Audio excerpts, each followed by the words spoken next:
Charles O'Rear. It doesn't ring a bell, does it? Now, Windows XP. That definitely rings a bell to many more of us.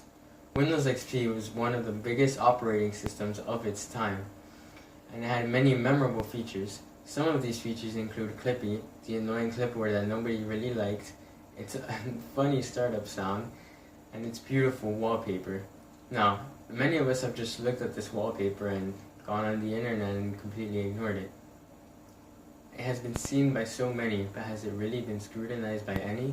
Well, I, for one, have definitely scrutinized this, and once you really look at it, it's actually truly beautiful.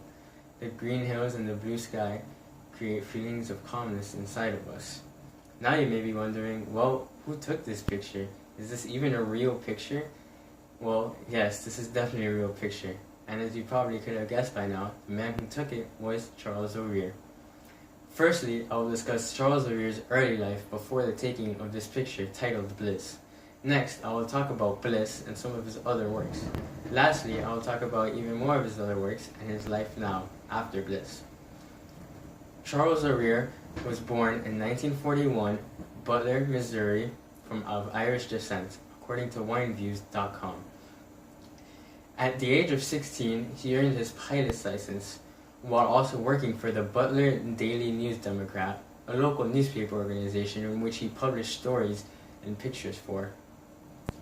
From here, he started realizing that he did like journalism, and he went to the State Teachers College. In this college, he studied more journalism and was starting to grow even more of an interest in this subject. Then, he was offered a job by the Los Angeles Times.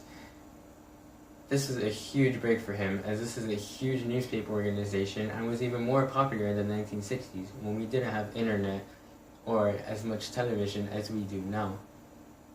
He took the job opportunity, putting his pilot dreams behind, but he was enjoying himself with this.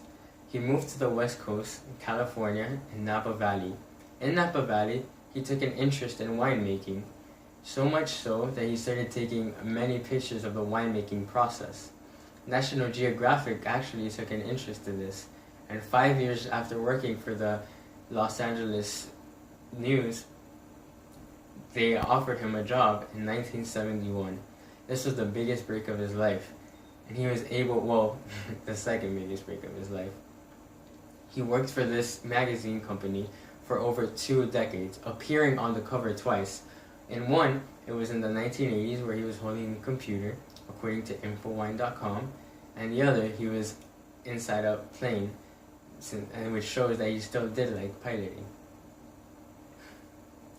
After working for, while working for National Geographic, he founded an organization called the Corbis Foundation, in which he published many of his pictures, along with his National Geographic stories and pictures.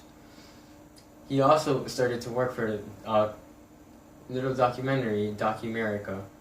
This documentary was to protect our environment, which shows his appreciation for the environment and how beautiful he finds it. Leading me to my next point, one of the most viewed images in the world, Bliss.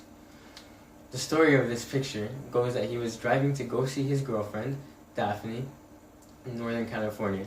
When he looked to his left, he realized, wow, those are some beautiful hills. He got out, he told the driver to stop the car, pulled out his camera, snapped a picture, went in his car, and drove up to his girlfriend. He posted it on his Corbis website. Some years later, he was contacted by the Microsoft organization saying that they wanted to use his picture. He was awestruck, and he struck a meeting with them and landed a negotiation deal, which he was paid a large sum of money, one that he cannot say, but that he has complained he does not regret at all, according to the Napa Valley Register. Now, some of the aspects of Bliss include its green hills, its blue sky, and the white clouds in the background. This creates a calming feeling in us, and the Microsoft engineers chose this picture on purpose to calm us down and to make Windows XP a calming experience. Another piece of his includes the red desert moon, which was taken in the Kalahari Desert of South Africa. He had an interest in traveling the world, as you can see, and this picture is also very beautiful and used by the Windows XP company. My last point is Charles O'Rear's life after Bliss and what he has done now. Well, Charles O'Rear has written 12 photography books, all of them about winemaking.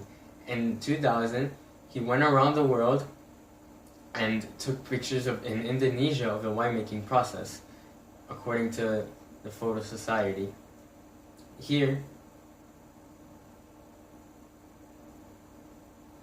as I said, he posted many pictures of the winemaking process, and his book can be found on Amazon.